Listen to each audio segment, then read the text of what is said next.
اب بتانے والے کون ہیں؟ محمد صلی اللہ علیہ وسلم. اور آپ نے فرمایا یہ 99 بیماریوں سے شفا دیتے ہیں. ہماری دعوت تھی تو ڈاکٹر ذاکر نائک صاحب نے مجھ سے یہ سوال کیا تھا کہ سب جنوں سے کام لینا کیسا ہے؟ وہ سنتا ہے، وہ ساتھ رہتا ہے، اس کو نالج ہے میرے گھر کا، کیونکہ وہ میرا کریم ہے. میری پیدائش سے لے کر میری موت تک وہ میرے ساتھ رہے گا کہ مولوی صاحب کچھ کرو، میں تو کچھ نہیں کر سکتا، تسی کچھ کرو. تو وہ پھر ایسے ہی وہ السلام علیکم ورحمۃ اللہ وبرکاتہ. الحمد للہ نحمده ونستعینه ونستغفره ونؤمن به ونتوکل علیہ ونعوذ باللہ من شرور انفسنا ومن سیئات اعمالنا من يهده الله فلا مضل له ومن يضلل فلا هادي له. أشهد أن لا إله إلا الله وحده لا شريك له وأشهد أن محمدا عبده ورسوله. أما بعد. تو آج ہر طرف جدھر جاؤ، یورپ، امریکہ، جدھر چلے جاؤ، افریقہ، مڈل ایسٹ، پاکستان، ہندوستان، بنگلہ دیش، ہر بندے کے پاس یہی ہے کہ جی مجھ پر کچھ ہوا ہے، مجھ پر کچھ ہوا ہے. تو اللہ کیا کہہ رہا ہے؟ دنیا کا سب سے عظیم ترین جو کام ہے وہ ہے قرآن کا پڑھنا. اگر اس کو بھی شروع کرنا ہے تم نے، اس بات کو اللہ مجھے آپ سب کو سمجھ صاف فرمائے. قرآن ایک عظیم کتاب ہے من جانب اللہ سے. اللہ فرماتے ہیں پس جب تم قرآن پڑھنے لگو تو میری پناہ میں آ جانا شیطان رجیم سے. یعنی کہ کوئی میں نعوذ باللہ برا کام کرنے لگا ہوں، میں تو اس دنیا کا سب سے عظیم ترین کام کرنے لگا ہوں، اس کو پڑھنے لگا ہوں. کیوں کہ اس کا زور، اس کس کا؟ شیطان. آپ یہ سمجھیں شیطان کوئی مخلوق نہیں ہے. مخلوق اللہ نے 3 پیدا کی ہیں، فرشتے، جن اور انسان. فرشتوں کو اللہ نے نور سے پیدا کیا، جنوں کو اللہ نے آگ سے پیدا کیا اور انسانوں کو مٹی سے پیدا کیا. اب یہ ایک جبلت ہے، وہ انسانوں میں بھی ہے، جنوں میں بھی ہے. نہ ہی سارے انسان اچھے ہیں، نہ ہی سارے جن برے ہیں. ان میں اچھے بھی ہیں، برے بھی ہیں. یہ ایک جبلت ہے. اور اس کے بچنے کا طریقہ جو ہے محمد صلی اللہ علیہ وآلہ وسلم کے ذریعہ سے اللہ نے ہم تک پہنچا دیا کہ میں نے اس سے کیسے بچنا ہے. کیونکہ اس نے اللہ سے دعا مانگی کہ اللہ مجھ کو پھر قیامت تک مہلت دے، اگر تو نے مجھے راندِ درگاہ کر دیا ہے، مجھ پر تو نے لعنت بھیج دی ہے، وَإِنَّ عَلَيْكَ لَعْنَتِي إِلَىٰ يَوْمِ الدِّينِ، اللہ تیری طرف سے مجھ پر آ گئی تو اللہ تو پھر مجھے مہلت دے قیامت تک. تو اللہ نے فرمایا جا میں نے تجھے مہلت دی. اس نے بولا کہ اے اللہ میں تیرے بندوں کو اپنے ساتھ دوزخ میں لے جاؤں گا. اللہ کو یاد رکھنا ہے برائی کرتے ہوئے، کیونکہ اللہ فرما رہا ہے انہ لیس لہ سلطان علی الذین آمنوا وعلی ربہم یتوکلون. اس کا زور ان پر نہیں چلتا جو اللہ پر ایمان لاتے ہیں اور توکل کرتے ہیں. اب توکل کیا ہے؟ اس کو روحانی طاقت کہتے ہیں توکل کو. ان الذین قالوا ربنا اللہ ثم استقاموا تتنزل علیہم الملائکۃ. جو یہ کہتے ہیں کہ میرا رب اللہ ہے، میرا مشکل کشا، میرا حاجت روا، میری بگڑی بنانے والا، میرا داتا، میرا غوث، مجھے بیمار کرنے والا، مجھے شفا دینے والا، مجھے عزت دینے والا، مجھے ذلیل کرنے والا، اولاد دینے والا، نہ دینے والا، وہ میرا اللہ ہے. اور پھر وہ اس پہ ڈٹ جاتے ہیں تو پھر میں ان کی فرشتوں سے مدد کرتا ہوں.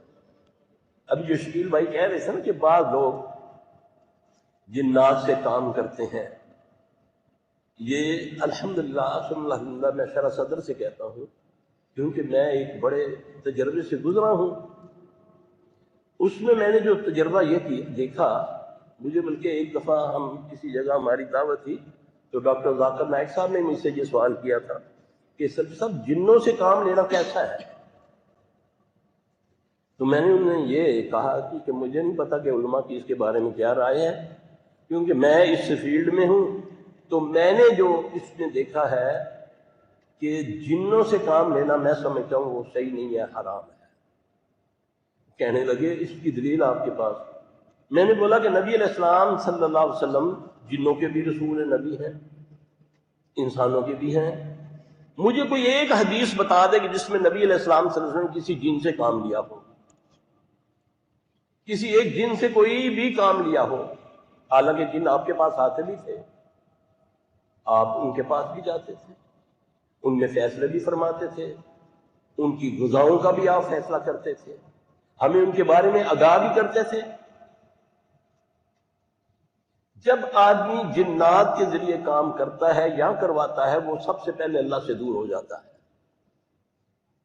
اب دیکھیں، ایک جن ہے، اس کو میں کہتا ہوں یار اس کی وہ جو پتھری ہے اس کو نکالو،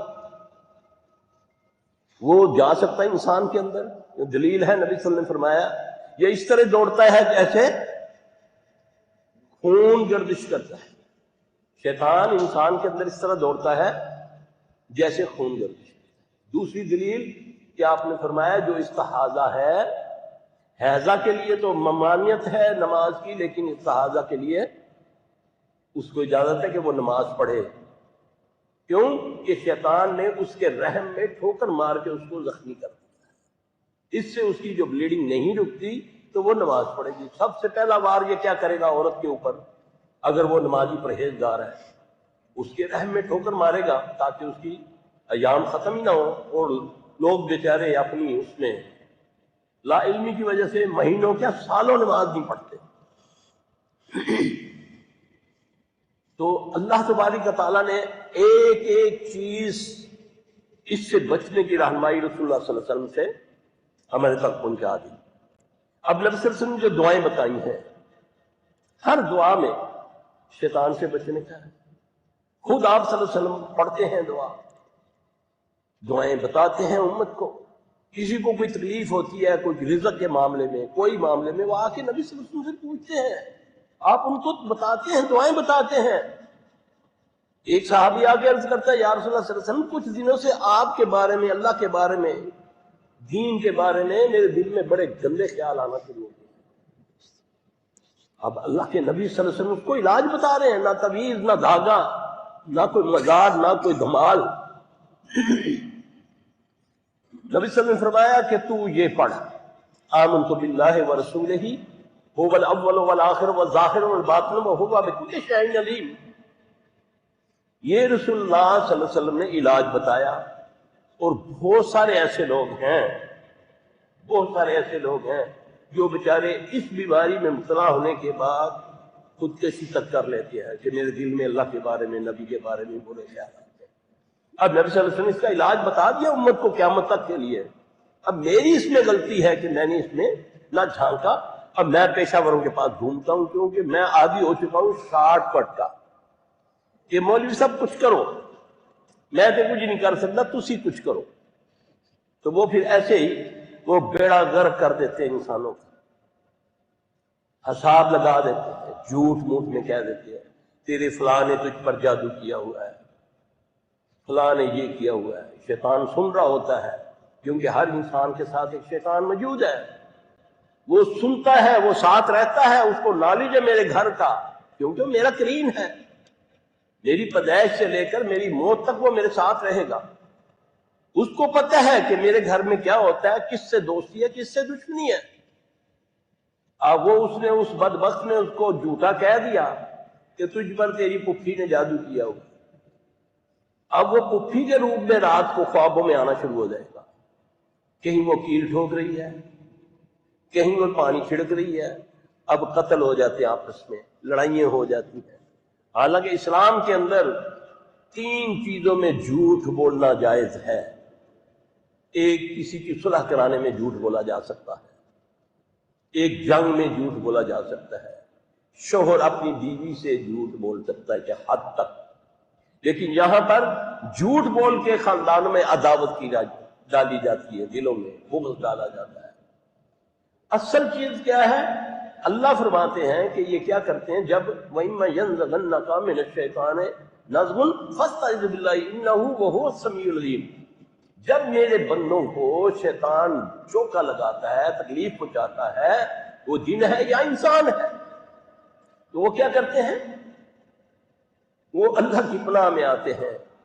اللہ کے بتائے ہوئے کلمات جو رسول اللہ صلی اللہ علیہ وسلم کے ذریعے ہم تک پہنچے، وہ کلمے، وہ دعائیں ہیں، ایک معمولی سے لفظوں کی دعا ہے۔ یقین جانے نبی علیہ السلام صلی اللہ علیہ وسلم نے فرمایا صحابہ کی مجلس میں، آپ نے فرمایا میں تم کو عرش کے خزانوں میں سے خزانہ نہ دوں، میں جنت کے خزانوں میں سے ایک خزانہ نہ دوں؟ عرض کی یا رسول اللہ ارشاد ہو۔ آپ صلی اللہ علیہ وسلم نے فرمایا کثرت سے لا حول ولا قوت الا باللہ پڑھا کرو۔ کون نہیں پڑھ سکتا اس کو؟